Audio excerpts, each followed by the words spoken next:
Habari za sasa hivi, mpendwa mtazamaji wa Nipe News TV popote pale unapotutizama, matumaini yangu makubwa ni kwamba nyote mko waheri wa afya. Asante kwa kujiunga na matukio yetu. Muda uko mwafaka kabisa kwa kuwaleteni matukio yetu leo hii, mtazamaji wa Nipe News TV. Jina langu niite Andrea Mlima, ambaye niko Bennett kabisa kukuletea matukio yetu. Na moja kwa moja, mtazamaji wa Nipe News TV, matukio yetu yataweza kuanzia katika mkoa wa Ituri, ambako majambazi wanaoiba mali ya raia kwa kutumia silaha wanaswa na vyombo vya sheria, huku wakijutia kazi yao hiyo ya kila siku. Hata hivyo, tutizame hapa namna gani raia na majambazi yao walivyonaswa. Ces 6 personnes, dont 2 mineurs et un policier, 2 missionnaires, ont été arrêtés avec 2 armes AK-47 au quartier Kindia, Lumumba, Muzipela et Bigo Kolomani. Dans leur domicile, la police a retrouvé 3 motos, 2 valises remplies d'habits et tant d'autres biens qu'ils auraient volés, explique le commissaire principal Roger Tibassima, chargé de communication de la PNC en Ituri. Ils sont poursuivis de vol à main armée, détention illégale d'armes de guerre et munitions, administration de substances toxiques et nuisibles à la santé, plus escroquerie. Et enfin, nous avons 2 mineurs qui sont poursuivis pour vol qualifié. D'ici là, ils seront déférés devant l'auditorat militaire. Ces objets que vous voyez ici seront restitués aux propriétaires après avoir établi un procès verbal de restitution. Par ailleurs, c'est la RN27, en territoire de Djougou, les forces de l'ordre ont saisi 28 sacs de chanvre qui ont été incinérés à Bougna, en présence de l'auditeur supérieur près la cour militaire de l'Ituri. Une façon de décourager la vente et la consommation de ces produits toxiques est prohibée, a dit le commissaire provincial de la PNC en Ituri. Vous comprenez, 28 sacs... Quelles conséquences sur la jeunesse et sur tous les consommateurs? Comme vous le savez, il est interdit de cultiver, de consommer et de commercialiser le chanvre à fumer. C'est pourquoi nous procédons à la destruction. À tous ces cultivateurs, à la place de cultiver le chanvre, on a besoin plutôt de la nourriture que de détruire les cerveaux de la jeunesse. À cette période de l'état de... Wanafunzi wa maeneo ya Rwenzori wasapoti juhudi za askari jeshi wa Jamhuri ya Kidemokrasia ya Kongo FARDC kwa kuwaletea usalama kwa kuwapelekea vyakula mbalimbali, huku wakiimba nyimbo za ushindi. Tutitazamie namna gani wanafunzi yao wanavyosherekea.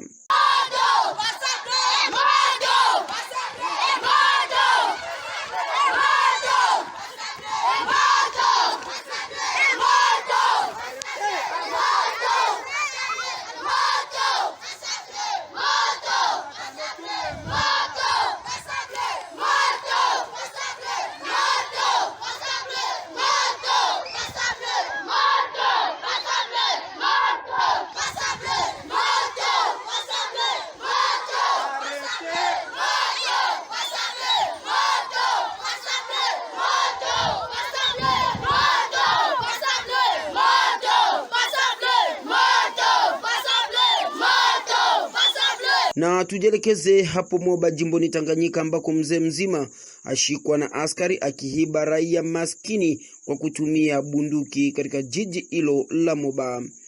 Mwandishi wetu wa uko Moba Isidore Kashulwe ana report kamili. Mtu huyo ambaye ni mjangiri anaiba kwa kutumia bunduki ameonyeshwa siku ya Ijumaa Juni 25 mwaka wa 2021 mbele ya administrator wa tarafa baada ya kudhulumiwa na majeshi ya maji na polisi katika kijiji cha Kiavi. Kiavi ni kijiji kinachopatikana pwani mwa ziwa Tanganyika kwa karibu kilomita 25 mashariki mwa tarafa ya Moba. Mjangiri huyo pamoja na mwenzio ambaye amefaulu kukimbia amekamatwa baada ya kuendesha uporaji katika kijiji hicho ambamo amepora vitu baina kadhaa vya wanabiashara. Tulienda kuchukua vitu kule Tanzania kuja navyo huko Kongo ili tushuke navyo tuende ili vije vitusaidie huko. Bahati mbaya tunafika huko kwetu, tuna serikali inatukamata. Huko tulikuwa wawili na huko mmoja ndo akteri wa ile kazi. Akubwa serikali kama mimi nitaweza kuomba huduma sana banisamee kwa ajili ni mara ya kwanza. Taarifa ya serikali imethibitisha kuwa majangili hao wanaoiba kwa kutumia bunduki kutoka Tanzania ni wakongomani wazaliwa wa Kabimba mkoani Tanganyika. Umbere Kagendi ndiye anavipongeza vyombo vya usalama kwa umakini wao. Sasa wao wanasema walikuwa fanya maoperasyon na ndio unaona tumekusha kumubamba na anapatikana ndani ya mikono ya serikali. Umbere amewataka raia kuimarisha uhusiano na vyombo vya usalama hata kwa kuripoti watu wasioeleweka miongoni mwa raia ili kuwezesha vyombo vya usalama kuboresha kazi yao ya ulinzi wa raia na mali yake. Nikiripoti kutoka Moba, Isidore Kashule, Nipe News TV. Goma. Baada ya Gisenyi katika nchi ya Rwanda hiyo jana, hatimaye Rais Paul Kagame hakutana na Rais Felix Tshisekedi. Tutazame namna gani mtembeleo huo ulivyokuwa. C'est à la grande barrière de Gisenyi, poste frontalier entre la République démocratique du Congo et le Rwanda, que le président Félix-Antoine Tshisekedi Tshilombo et son homologue Paul Kagame se sont donné rendez-vous. De la Corniche, les deux chefs d'État ont fait le tour de Rubavu, la ville voisine de Goma, elle aussi affectée par les secousses sismiques qui ont suivi l'éruption volcanique du 22 mai dernier. Au quartier Mandjangu de Rubavu, le président Tshisekedi et Kagame ont marché à pied pour s'imprégner de l'ampleur du dégât de la catastrophe naturelle de Nyiragongo. Ici, une grande fissure traversant le centre-ville de Gisenyi a détruit sur sa trajectoire plusieurs maisons d'habitation et certains édifices publics. À bord d'une même voiture conduite par le président Paul Kagame, les deux chefs d'État ont été ovationnés à leur passage par les habitants des Rubavu. Le président Félix-Antoine Tshisekedi Tshilombo et Paul Kagame ont terminé leur visite de travail à l'hôtel Serena de Gisenyi où ils ont eu un tête-à-tête de près de 2 heures. Aucune déclaration n'a été faite à la presse à l'issue de cette entrevue et les deux chefs d'État ont convenu de s'adresser à la presse à l'issue d'une visite analogue ce samedi 26 juin à Goma. En terre congolaise, les deux chefs d'État vont poursuivre leurs échanges qui seront élargis aux ministres sectoriels de la République démocratique du Congo et du Rwanda.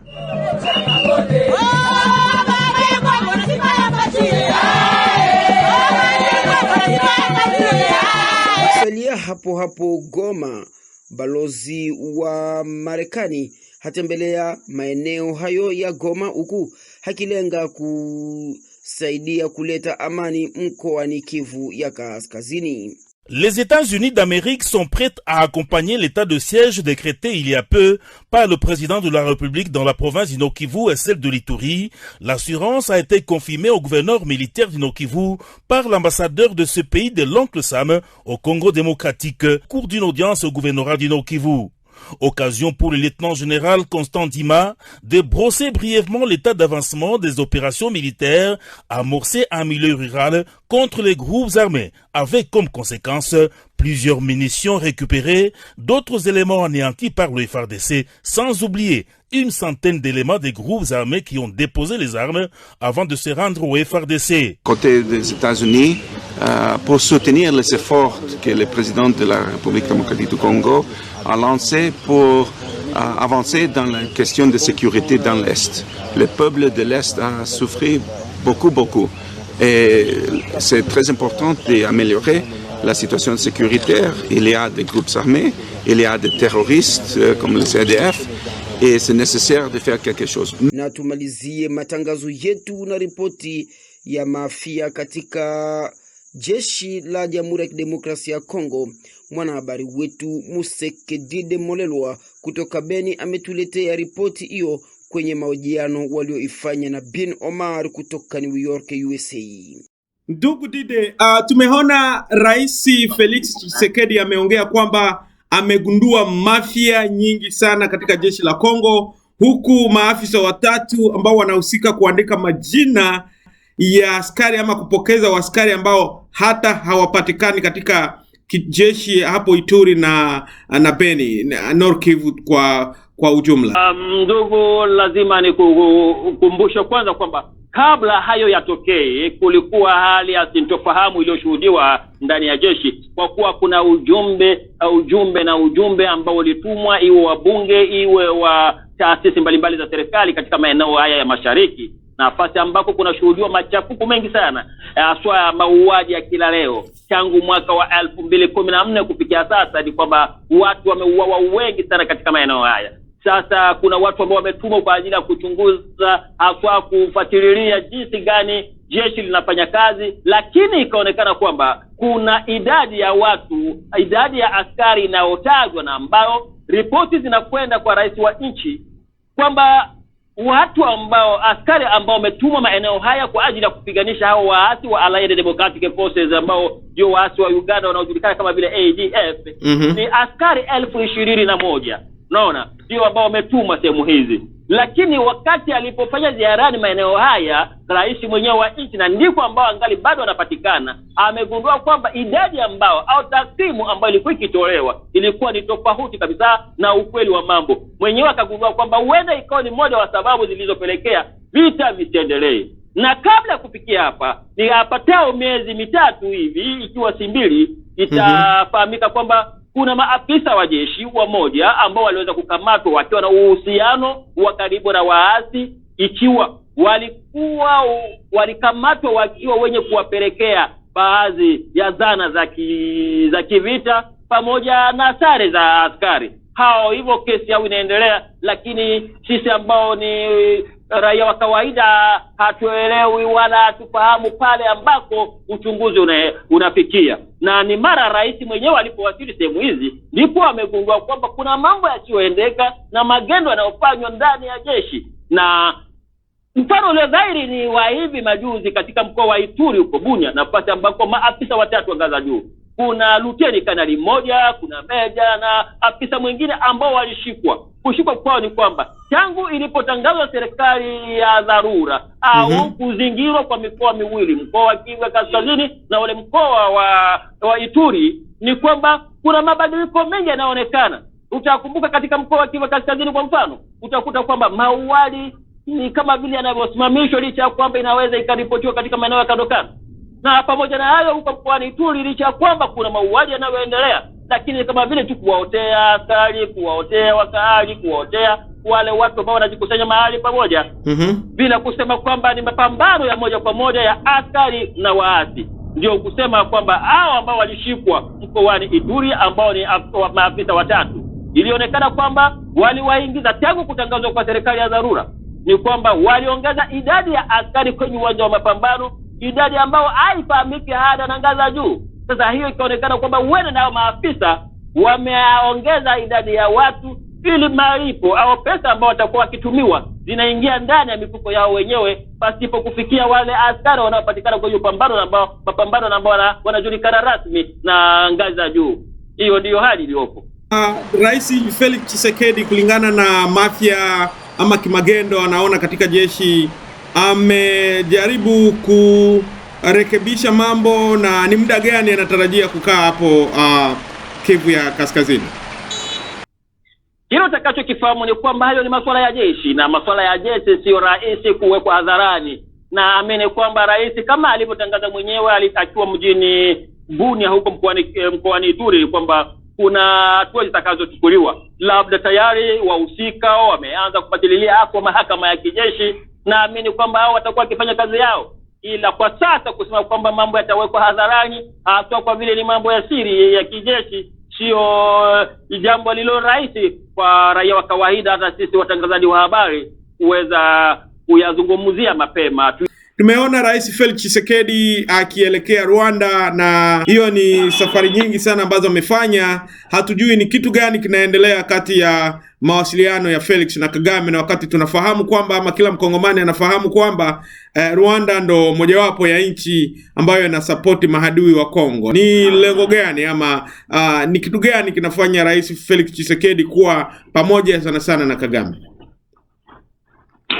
Asante sana kwa swali lako. Swala lako mzuri sana, lakini kabla nikujibu ni kwamba mtaleta kauli ya wazee wanasema kwamba usilolijua kwako ni fumbo, au usilolijua litakusumbua. Kwa nini nimesema hayo? Ni kwamba wakongomani wote kwa ujumla, hasa wale wanaoishi katika maeneo ya magharibi mwa nchi mwa Kongo na wale ambao ni wakongomani wanaoishi katika maeneo ya diaspora, yaani tukizungumzia wale ambao wanaishi nje ya nje, ni kwamba mara na mara kunapotokea machafuko nchini Jamhuri ya Kidemokrasia ya Kongo, ni katika maeneo ya mashariki ndiko machafuko yameanzia, na huwa ni nchi jirani hizi za mashariki, tukichukulia Rwanda, Uganda, Burundi, Tanzania, lakini ni nadra kuzungumzia Tanzania, wanashotwa vidole kwamba ni wao wanachochea au wanasapoti au wanatumia wakongomani wengine kwa vile vibaraka kwa ajili ya kuchafua Jamhuri ya Kidemokrasia ya Kongo. Kwa hiyo ili kuweza kumaliza machafuko na kumaliza uasi, haswa ile hali sintofahamu inayoendelea katika maeneo ya mashariki, lazima kwamba kutumia njia zote, na njia zote ni kidiplomasia, kijeshi, alikadhalika na mambo mengine kwa ajili ya kisiasa ili kufikia malengo. Unaona, na ndipo rais mwenyewe katumia njia zote hizo ili amani ipatikane katika maeneo ya mashariki. Lazima kwanza kukutana na wale viongozi wa nchi zinazochotwa vidole.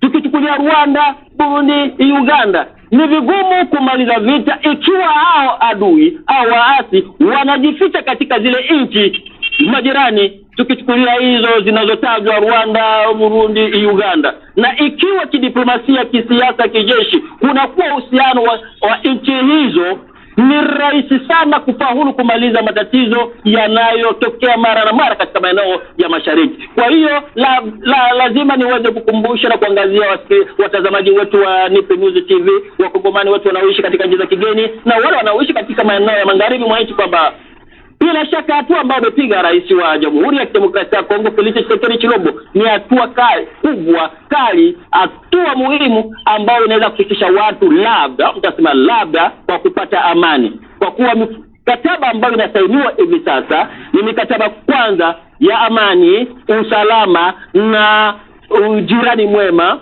na pamoja na hayo masuala ya kiuchumi.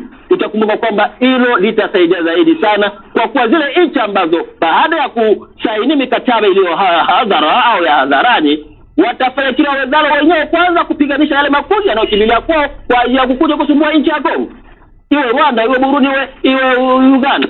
Kwa hiyo kukutana na viongozi wa hizo nchi za jirani, haswa zile zinazotajwa, kuenda wakawe wana mkono kwa yale machafuko yanayoendelea mashariki mwa Kongo. Baada ya kukutana nao, baada ya makubaliano, naamini inshallah Waislamu husema, naamini kwamba amani na usalama vitarejea kwa mwendo wa mchachato, yaani kwa mwendo wa kinyonga au mwendo wa kinyonga kama vile wahenga husema. Tuyaachie majirani.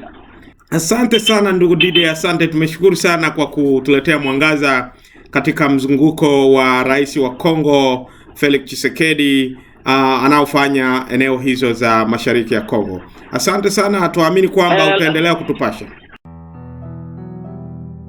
Wapendwa wa diaspora, hii ni kwa ajili yenu. Ungetamani kupata matukio na habari zote za nyumbani pia na za dunia? Suluhisho limepatikana. Fuatilia sasa kila saa na dakika Nipe News TV. Kupitia Nipe News TV utapata habari zenye uhakika. Hili uwe napata habari kila dakika, subscribe chaneli hii ya Nipe News TV. Baba, kaka, mama, Nipe News TV ipo kwa ajili yenu. Helimika, jifunze lugha sasa kupitia Nipe News TV.